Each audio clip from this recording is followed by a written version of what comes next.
Salut tout le monde. Eh ben, écoutez, on est ravis de voir ce public clairsemé, mais qui va se densifier au fil de la journée et qui va continuer à arriver. On invite vraiment tous ceux qui sont dans la salle à prendre place. On a vécu des émotions hier, on va continuer à en vivre. On a de la cuisine, vous avez vu, la mise en place est déjà très, très calée sur cette grande scène. On va démarrer dans un territoire qu'on a exploré hier déjà, mais dans une vision qui à la fois est tout à fait en résonance avec ce qu'on a vu chez Jérôme Yegle et en même temps tout à fait différente. Quelque chose de beaucoup plus zen. On est heureux de pouvoir en discuter avec lui. On n'est pas très nombreux pour le moment, mais je vous demande de donner de la voix et de la main pour accueillir Loïc Villemain et son équipe du restaurant Toya à Folquemont, en Alsace. Salut Loïc, merci d'être là, messieurs. Bienvenue. Loïc, c'est toi qui es au centre de la grande scène aujourd'hui. Super. Comment ça va?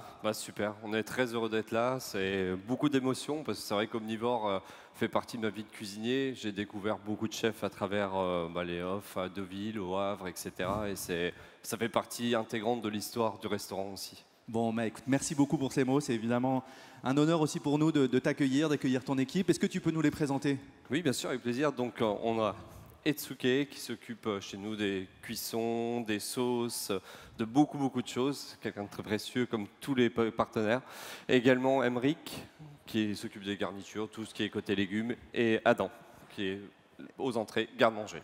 Bon, bah écoutez, salut messieurs, on va prendre un peu le temps de discuter et on va prendre le temps de cuisiner. Avant ça, peut-être on peut donner une sorte de vision, une carte postale peut-être même de ce territoire vraiment fabuleux dans lequel vous vous trouvez. On va lancer le film si vous êtes d'accord? Ça marche. Allez, c'est parti. Ouais, ça y va.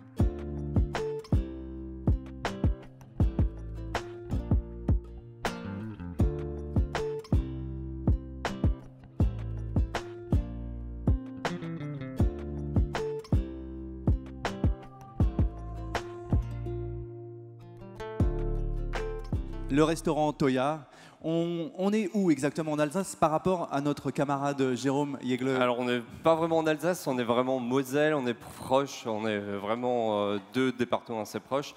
On est à côté de Metz, à une trentaine de kilomètres. On est vraiment au centre des trois frontières, donc l'Allemagne, le Luxembourg et la France. Voilà, donc on est vraiment dans un très bel environnement, on a un beau vignoble, on a un terroir qui est fantastique, donc on profite de tout ça. Loïc, reste au centre. Non, tais-toi, loin pas trop. Reste au centre, toi. Dis-moi, je parlais d'un cuisinier zen. C'est un terme qu'on emploie souvent quand on parle de toi. On sent une certaine, d'ailleurs, sérénité dans les équipes. Là, ça se met en place, ça travaille. Il y a évidemment aussi une résonance avec Toya, ce nom. Est-ce que tu peux nous rappeler effectivement aussi le choix de ce nom, restaurant Toya, qui fait résonance, encore une fois, avec ce qui s'est passé au Japon avec un cuisinier que tu aimes beaucoup? Voilà, c'est issu d'une rencontre avec Alexandre Bourdas, qui est un chef que j'apprécie beaucoup et qui était chef pour Michel Brasse à Toya, donc sur l'île d'Hokkaido, qui m'avait expliqué un petit peu toutes les choses, ce qu'ils avaient mis en place pour créer le restaurant. Et donc j'ai tout de suite pensé à ça. On a aussi cette ouverture sur notre restaurant, sur les lacs, sur la verdure, donc qui me rappelait aussi cet esprit-là. Dis-moi, on sait aujourd'hui que ce territoire, le Grand Est, redécouvre aussi son propre patrimoine et ses produits et son écosystème. C'est quelque chose qui a vraiment été déterminant aussi dans cette volonté de finalement proposer une cuisine. Je ne parlerai même pas de local, je parlerai vraiment de chez toi, quoi. C'est ça. Ça a été vraiment le point de départ. Ça a été directement inscrit dans l'ADN du restaurant, c'est de travailler avec les producteurs locaux, avec des gens, faire vivre aussi notre région, faire vivre notre secteur, avoir un impact non seulement positif sur nos convives, mais aussi sur tous les gens qui rayonnent autour. Par le fait d'acheter directement aux producteurs, de mettre des choses en place, d'avoir des vraies démarches, de réintroduire des traditions aussi qui étaient perdues. Donc on a arrêté de travailler les poissons de mer par exemple, on essaye de remettre une filière au niveau des poissons, des étangs, de lacs qu'on a en nombre Ça a été facile, ça pour toi en tant que cuisinier et pour aussi la clientèle à laquelle tu t'adresses? C'était pas forcément facile parce qu'on a l'image du restaurant étoilé et forcément les gens mangeaient de la carpe, du brochet, des choses comme ça. Psychologiquement, ça a été compliqué, mais on a essayé de mettre en place des techniques, de la mise en valeur du produit pour justement avoir un produit qui soit égal aux plus beaux produits de la mer. Tu veux dire qu'il n'y a pas de homard chez toi a priori? Non. Par contre, on a des magnifiques écrevisses qui viennent des voilà. Vosges, pattes rouges, une variété, enfin une espèce qui a quasi disparu, qui a été réintroduite par Maxime, notre producteur. Et pour moi, c'est exceptionnel de travailler un produit comme ça. Bon, très bien. On les voit déjà travailler, ça fait là, ton équipe. Est-ce que tu peux nous faire une petite présentation de ce qui va se passer sur scène? Parce que là, il y a déjà quelque chose qui est presque sorti. Voilà, donc là, on va déjà préparer 2 snacks. Le premier, on est vraiment parti d'une idée qu'on avait eue avec la ferme de Bel Air. Donc c'est une ferme chez qui on prend toutes nos farines, toutes nos huiles. Ils sont à 10 km de chez nous, même pas. Et donc François avait créé, avait ressemé du seigle forestier en lisière de forêt. Ok, seigle forestier. Exactement, vraiment une... C'est une variété rustique Exactement. Okay. Et donc on a créé ce snack. L'esprit, c'était de se dire seigle forestier, forcément champignon. Donc on a fait le croustillant de seigle, avec à l'intérieur, on y a ajouté une poudre de garum de champignons. Donc c'est notre garum... Attention, alerte garum. Ah. Ça y est. Non, parce qu'il y a quelques camarades qui sont là depuis le début et je les en remercie chaleureusement. Mais on sent, encore une fois, j'insiste, que le garum est devenu un élément central de la cuisine contemporaine. Ouais. Et voilà, on en est très heureux. C'est il n'y a pas d'ironie dans mon propos, mais voilà, on voit que c'est devenu quelque chose de vraiment on utilise important. le garum déjà pour utiliser moins de sel. Voilà, on va faire monter nos produits. Donc ça, on a le garum de champignons qu'on a créé avec nos propres les champignons de notre cueillette, etc. Ok, ça va être les chutes aussi, j'imagine. Voilà, exactement. Plus l'orge de la ferme de Bel Air qu'on a fait fermenter juste avant avec l'aspergillus, etc. Okay. Et donc, avec la matière sèche de ce garum, on va le faire sécher et on va en faire une poudre qu'on a parsemée sur le dessus. Ok, très bien. Voilà. Donc là, on part sur cette purée de cèpe avec à l'intérieur garum. On a également ajouté le... Est-ce que je peux il reste, j'ai cru voir un petit croquant de seigle forestier là, qui n'a pas été utilisé. Ouais, je peux me permettre? Merci.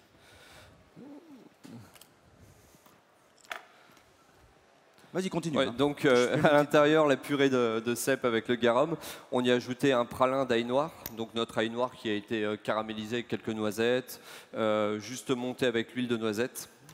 Et également à l'intérieur un gel de vinaigre de genévrier sauvage. Magnifique. Et on a terminé donc avec les copeaux et les différentes herbes de notre cueillette. On retrouvera l'oxalis, on a un oxalis pourpre également. On a un sucre des Aztèques pour apporter une petite sucrosité au plat. Sucre des Aztèques, c'est quoi? Voilà, c'est une herbe qui traditionnellement à l'époque était utilisée à la place de sucre, comme sucre. Donc je te fais goûter. Donc on a un côté un peu mentholé et en même temps vraiment une forte sucrosité. Ah oui, on sent effectivement, on dirait presque qu'elle a été trempée dans un petit sucre effectivement. Exactement. Et voilà, pour terminer. Excuse-moi, juste, mais je n'ai jamais entendu le sucre des Aztèques. C'est un produit qui a été historiquement de l'Amérique centrale, l'Amérique du Sud. Exactement. Et qui aujourd'hui peut pousser en France. Exactement. Très bien. Exactement.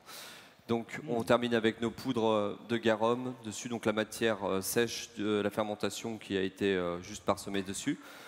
Là on va partir sur une tartelette qu'on a réalisée entièrement ou partiellement avec la poudre de garum de veau justement. Okay. Donc quand on fait des tartelettes, on ne va pas utiliser uniquement de la farine, on va toujours ajouter une poudre du produit. Par exemple tartelette betterave, on va y ajouter toujours la moitié en poudre de betterave. Là on a ajouté le garum de veau. À l'intérieur, on est parti sur une base de tartare. On est sur un veau vosgien, donc élevé en montagne, nourri uniquement au foin de montagne, de la ferme du Dahu Barbu. Et également sur le dessus. La ferme du Dahu Barbu. Ouais. Okay. C'est Bruno et Fanny, c'est nos grands amis. Très bien, voilà. on les salue. Et donc dessus, pastrami de langue de veau. Donc on travaille la langue de veau comme une charcuterie. Ok, il n'y en a pas un deuxième qui a été préparé? Si, bien sûr. Ça prépare. Ok. Il n'y a pas de problème. C'est pour moi, hein. Ouais, pas de souci. Et donc l'idée aussi, c'était de mettre différents condiments de différentes saisons qu'on a conservés. Donc on a les bourgeons d'ail des ours du printemps, on a les groseilles de l'été qui ont été travaillées au vinaigre, les graines de moutarde également, et donc le pastrami de l'hiver. C'était vraiment une idée d'avoir les 4 saisons dans une tartelette. Okay. Et on a terminé avec une poudre glacée de Réfort pour la touche. Je me demandais effectivement de quoi il s'agissait, cette petite neige là. C'est la poudre glacée de Réfort. Très bien. Avec base de petit lait. Donc on récupère, comme on produit notre propre beurre, on récupère le petit lait et on va en faire une neige avec un petit peu de Réfort. Loïc, il y a quand même un engagement et aussi finalement un boulot, si je puis me permettre. Vous êtes presque en autosuffisance, c'est-à-dire que vous avez les producteurs évidemment, mais vous produisez beaucoup de choses vous-même dans le restaurant. Oui, c'est sûr que l'idée, c'est de recevoir un produit, de l'analyser, de savoir le potentiel qu'il a, l'utiliser à 100%, aussi bien la tige que la racine, et de voir tout ce qu'on peut en faire, quoi. Comment on va pouvoir le valoriser, comment on va pouvoir le mettre en avant, et créer une sorte de bibliothèque d'arômes grâce aux fermentations, et de pouvoir tout au long de l'année aller piocher, goûter pour créer de nouveaux plats.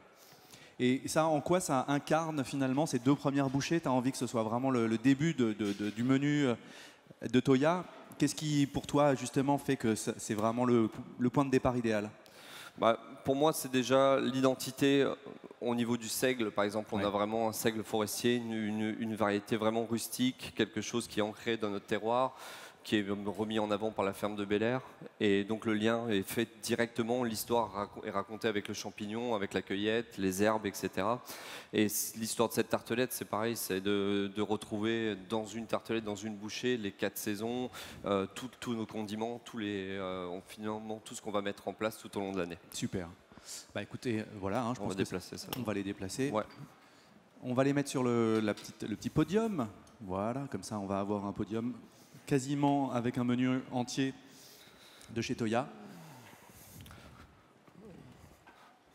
Il se passe déjà des choses là, ici. Voilà, là on va poursuivre donc avec la perche. Perche qui est produite à une dizaine de kilomètres de notre restaurant. Donc les filets ont été juste entaillés, saisis pour pouvoir faciliter la cuisson. Là on va juste passer un petit coup de chalumeau sur la peau pour la caraméliser, faire une légère cuisson. L'idée de cette perche, c'est vraiment de travailler sur la fraîcheur. Tu peux cuire. On a travaillé avec donc une eau de tomate. Donc l'eau de tomate, elle a été travaillée et obtenue par cryo-extraction. Donc c'est une réduction par le froid, hein. On part sur le principe finalement du vin de glace. On va enlever toute l'eau d'un bouillon, d'un produit, par la cristallisation. Ok, et donc c'est cette eau-là que vous allez récupérer? Voilà, on a mixé les tomates, passé à travers une étamine, on l'a passé dans notre machine à graniter. On a attendu que le granité se fasse. Ça va séparer l'élément liquide Exactement. D'accord. Donc on a notre eau de tomate qu'on va préparer. Avec ceci, on a fait un vinaigre d'omble chevalier. Donc c'est toutes les parures, les arêtes des ombles chevalier qu'on va faire saler, fumer, un peu comme boucaner finalement, et on va le faire infuser dans un vinaigre pendant 1 an. Donc là, ça va être infusé dans un vinaigre. C'est pas la fermentation de l'omble qui va... l'infusion. Donc on a le côté un peu fumé aussi. Ouais, c'est délicat, hein. Ouais. Et derrière, on finit avec un garum de perche. Très bien. Toute la parure. Pour le coup, c'est les parures, les entrailles, la tête. Exactement. Donc on va juste mettre quelques gouttes dedans pour terminer. La perche est un poisson important et presque un peu identitaire aussi, hein, de toute cette région. C'est ça. C'est quelque chose qui fait partie, on va dire, de notre territoire, qui est implanté au même niveau que la carpe, que le brochet, que tous ces poissons. Et donc là, on a la chance d'avoir travaillé quelqu'un qui produit ses propres perches Il a on va dire les reproducteurs viennent du lac d'Annecy directement, et donc ensuite il les élève en étang et pêché. Donc on termine avec un vinaigre de tomate aussi. On réalise avec les tomates de l'année, avec un agitateur, juste pour incorporer de l'air. Donc là, tu vas vraiment chercher l'acidité, hein. Il y a quand même... Ouais.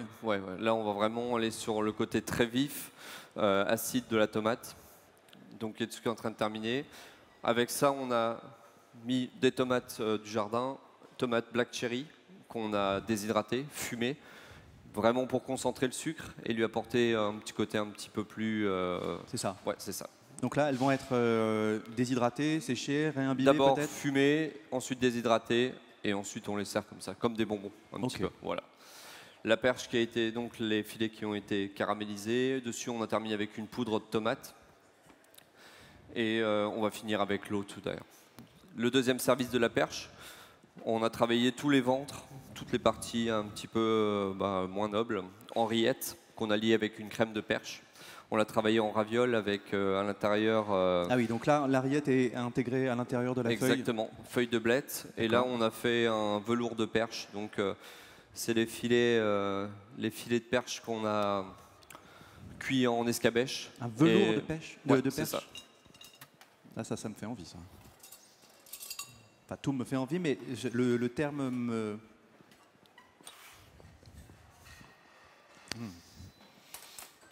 Le velours, effectivement, on est quelque chose d'assez soyeux quand même, mais il y a aussi un peu d'acidité. Il y a l'acidité du vinaigre d'ombre chevalier qui va venir, le côté qui apporte un peu de complexité. Donc on termine avec pousse de fenouil et également... pousse de fenouil et les différents basiliques de notre collection. Donc on a différents basiliques, basilic thaï, citron.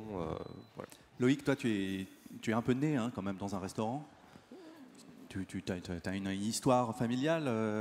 Qu'est-ce que, disons, les anciens diraient de ces plats aujourd'hui?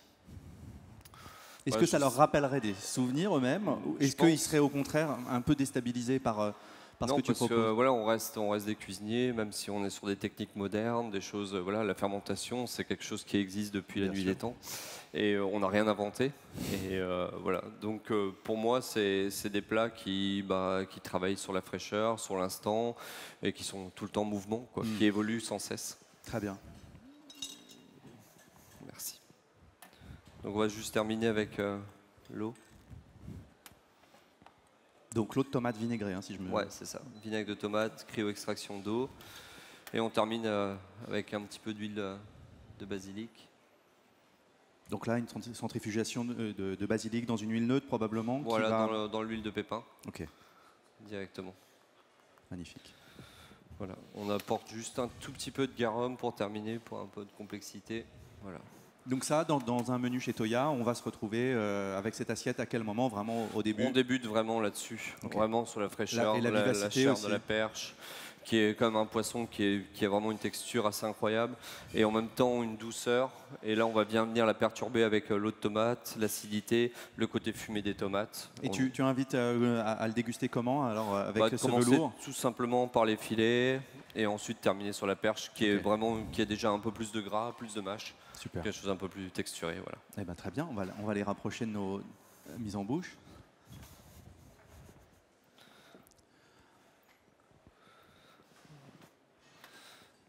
Voilà, on va poursuivre avec un plat un peu différent. On est sur du brochet.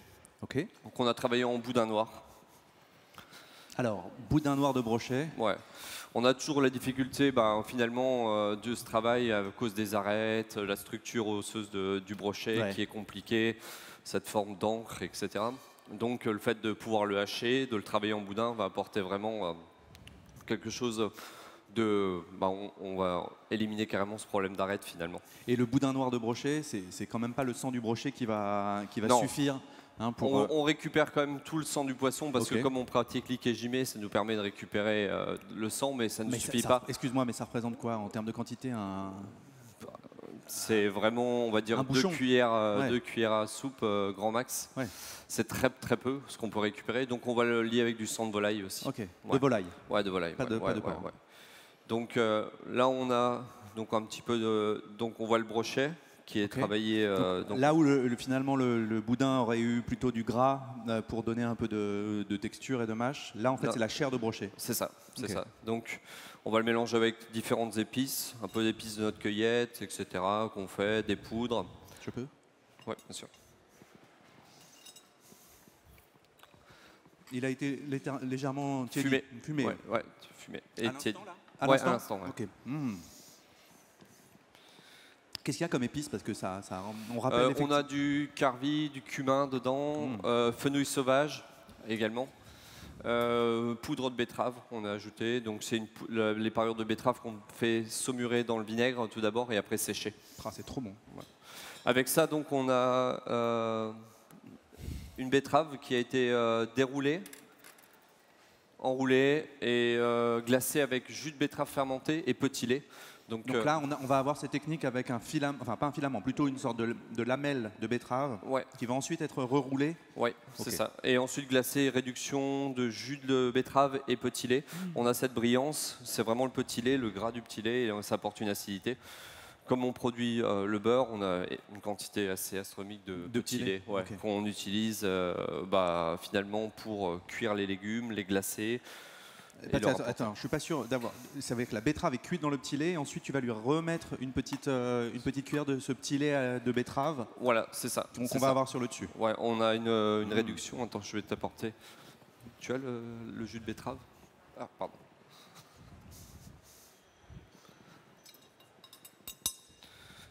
Ça, c'est kombucha, ça. Et derrière, on va le chercher. Et donc, c'est vraiment réduction petit lait, jus de betterave. On va vraiment avoir côté très glaçant. Ok, c'est voilà. très luisant, effectivement, ouais. Très joli. Là, on va finir donc avec oignon rouge pickles, juste pour apporter une petite acidité. Et on termine avec les pétales de rose de géranium rosa. Géranium rosa. Exactement. Donc un géranium odorant, parfum de rose. Donc là, c'est plutôt le parfum qu'on va chercher. Le goût, il n'y en a pas vraiment. C'est vraiment quand l'assiette va arriver, on va avoir une. Voilà. En fait, on est sur quelque chose quand même de très rustique avec le boudin noir, et on va lui apporter cette finesse du géranium, le côté floral avec la rose. Voilà.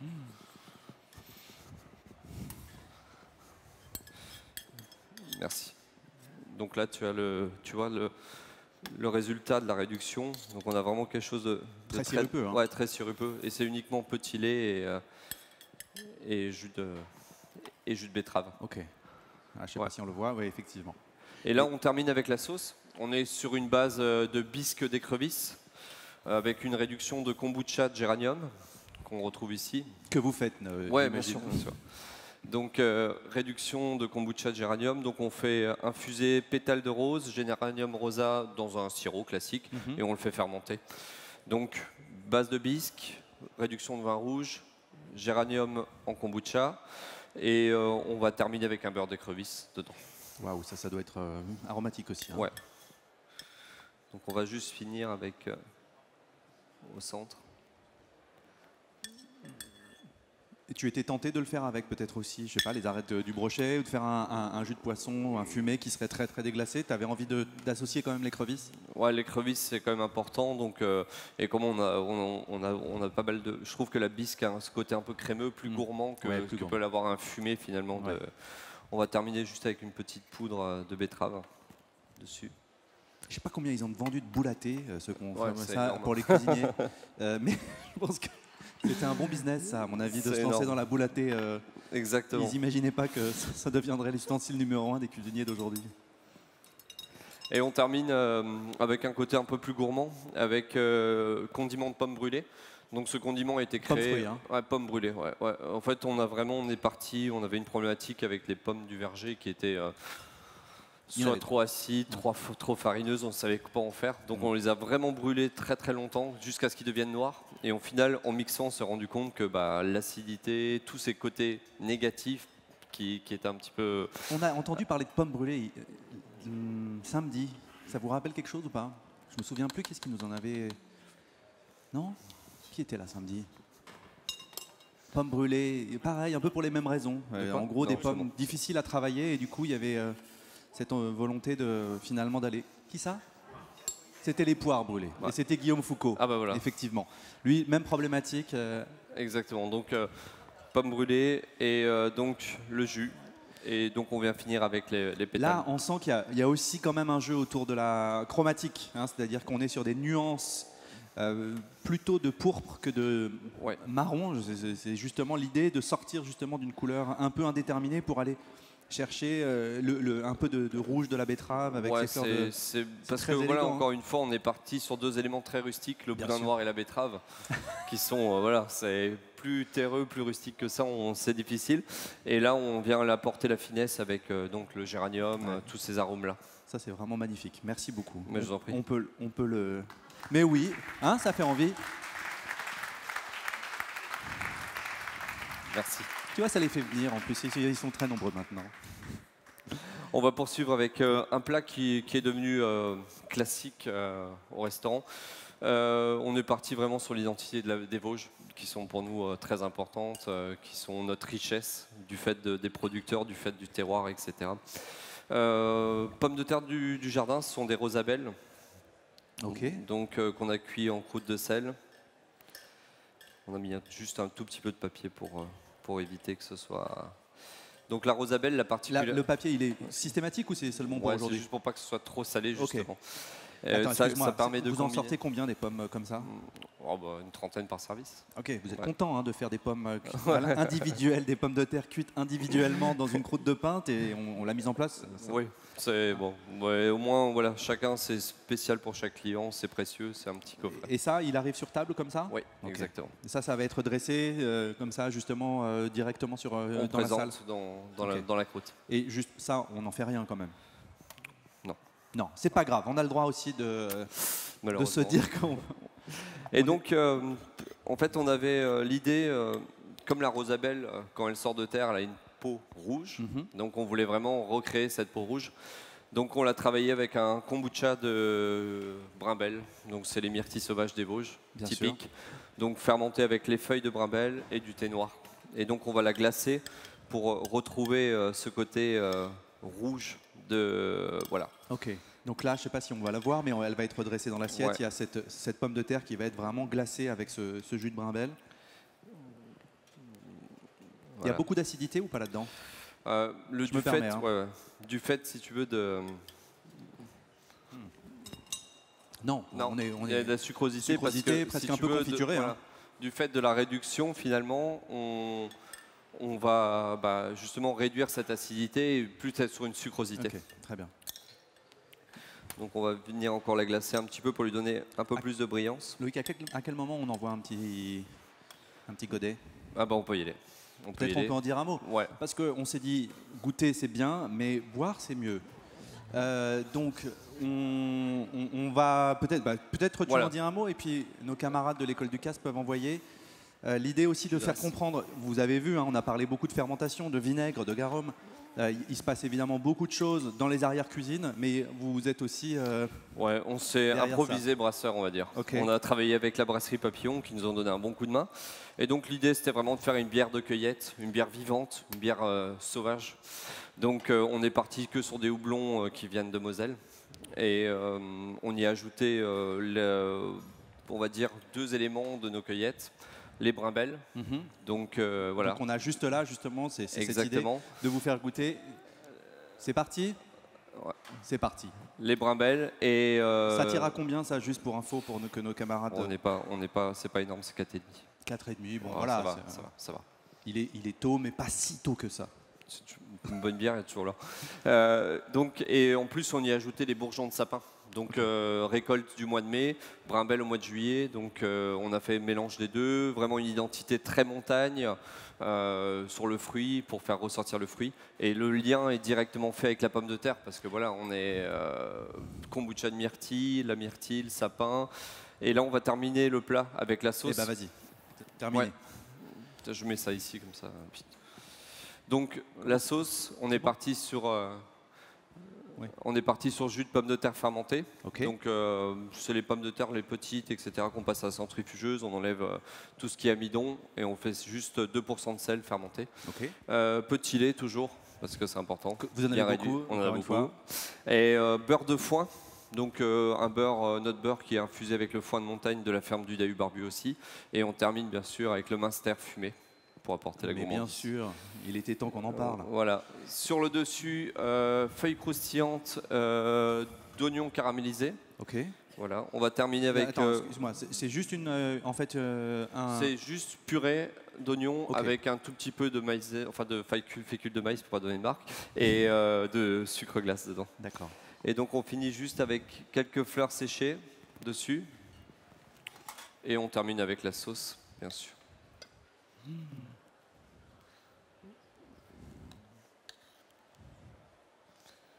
Et ça, vous le serviriez avec la bière en accord, Ouais, par direct, exemple? ouais, Ok. ouais, ouais. Bon, à défaut de vous donner à manger, on imagine l'accord. Hein, on va avoir ce côté un peu crémeux et avec un peu d'acide lactique, j'imagine aussi. Ouais, c'est ça. Ouais, ouais. Donc ça doit. Et puis il y a l'odeur du Munster aussi là, Ouais, qui c'est fait, ça. qui La fait plaisir. puissance, ouais. Ouais. Super, magnifique. Oui, on peut l'applaudir parce que hein, quand je parlais d'une richesse et d'un territoire, là, franchement, on est en plein dedans. C'est magnifique. Merci beaucoup. Et il nous reste 4 minutes, Loïc. Ouais, bah, on va finir avec le dernier plat. On est parti de ça. Le pain. Le pain qu'on fait tous les jours sur le vin naturel. Et la particularité du pain, c'est que dans l'eau qu'on va utiliser pour la panification, on va infuser le foin. Encore une fois, du foin de montagne. Il est tellement riche, composé avec plein d'éléments Des fleurs. sauvages, des fleurs, etc. Que voilà, ça apporte une vraie aromatique au pain. Ok. Problématique sur le pain, c'est toujours tous les jours le levain, il reste toujours un petit peu de levain, toujours un peu de surplus, donc on en a fait un plat. Donc on est parti sur la caille des Vosges, qu'on a cuit en croûte de pain directement, avec encore une fois le foin pour rappeler le... Attends, la caille n'est pas là hein, quand même. Non, elle elle est là. Hein. Ok. Voilà, donc le pain, la caille, donc on a cuit entière. Comment s'appelle le métier d'éleveur de caille? Je me souviens que Romain Méder, lui, s'était lancé au départ avant d'être cuisinier, mais je me souviens plus du nom de comment appelle-t-on les éleveurs de caille. Écoute, tu me poses une colle. Là, je me Vraiment. souviens l'avoir lu. Si quelqu'un l'a en tête, honnêtement, genre Calino, machin, truc un peu étonnant. Ok. Voilà. Bon, allez. Et donc, je voulais aussi faire un petit parallèle pour présenter le beurre. Ton beurre. Ouais. On n'avait pas forcément de producteurs de beurre dans notre région, dans notre secteur. Ok. Donc on s'est rapproché. J'avais un ami qui a une ferme juste à côté du restaurant. Donc on l'a un petit peu bassiné pour travailler sur une race de Vous l'avez vaches. invité gentiment Ouais, à se poser exactement. la question de la production d'un Voilà. beurre. Et local. on a travaillé sur la race jersiaise. Ok. Donc on a racheté des vaches, on a recréé un troupeau, un cheptel. Attends, je te Ouais. coupe parce que là, attends, il y a quand même un truc, c'est qu'on parle d'une caille, mais en fait, c'est une caille qui a été littéralement désossée. Voilà, elle a été recomposée, donc on a rajouté, on a doublé les filets, on a rajouté le riz de veau, Ah oui, un attends. petit riz de veau pour finir, voilà. Donc il pour est la farci au gourmande. riz de veau, je sais Ouais, pas si on le c'est voit ça. bien. Ok. Alors on me dit, Cécile, redis-moi ça.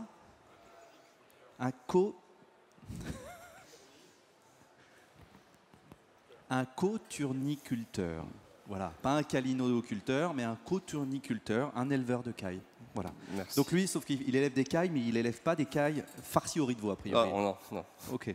Donc avec ça, on va apporter un condiment. Donc là, tu vas chercher une cuisson qui est absolument pas marquée. Hein, tu cherches vraiment Non. cette cuisson à l'étouffer, Ce qu'on veut, littéralement. c'est le parfum, C'est le goût de la caille, quoi. Ça et le parfum du foin qu'on va rajouter aussi bien. dans la croûte de pain et le côté vraiment cuit à l'étouffée. Avec ça, on ajoute donc un condiment qu'on a fait avec échalote et miso de pain. Donc c'est tout aussi les sûr. pains qui nous restent en fin de Bien semaine. sûr, Donc en ça fin de part en service. fermentation. Ok. Exactement. Donc le miso qui Les pains non consommés sur table, ils se transforment en miso? Non, Non, c'est-à-dire pas que cela. c'est que les pains entiers Ok. qu'on a produits en trop Ok. qui vont se transformer en miso. Avec ça, donc, on Vous arrive. n'avez pas le droit d'utiliser le pain servi en table pour en faire quelque Il est chose? utilisé pour les animaux. Pour les animaux. Ouais, Ok. uniquement. Donc on a un consommé également de caille avec à l'intérieur. It's ok. Moi, je veux bien goûter ça, s'il te plaît. Non, mais bon, la caille infusé au foin. infusée au foin. Ouais, le consommé. Et là, le riz de veau, excuse-moi, hein, on va le mettre sur ce plan-là. C'est la partie qui est à l'avant? Enfin, à l'avant. Ouais, Au à niveau de la l'arrière, cuisse. à À l'arrière. l'arrière. Pour finir, hein. ouais, pour finir. Et donc on termine aussi avec une émulsion. Je me permets? Une émulsion qu'on a. Je te laisse finir. Non, mais il y a une texture entre le riz de veau et la caille. Ouais, c'est vraiment. C'est presque homogène. Ouais, c'est ça. Très bien. Et donc l'émulsion, pour terminer, c'est une émulsion qu'on a fait avec le levain. Tous nos restes de levain, on fait torréfier, déshydrater, et on l'émulsionne avec un bouillon de volaille. Et le plat est dressé là? Le plat est dressé. Eh ben, c'est d'une pureté absolue. Et le consommer, si tu veux goûter. Bah, je vais goûter après cette démo magnifique. Restaurant Toya, Loïc Villemain, merci beaucoup. Merci à vous. C'était vraiment un plaisir de vous avoir tous les quatre sur scène. Merci beaucoup. Et puis vraiment, ça, je pense qu'on a très envie d'aller chez toi désormais. Merci d'avoir commencé avec nous cette journée. On se donne rendez-vous dans 5 minutes. À tout de suite. Merci.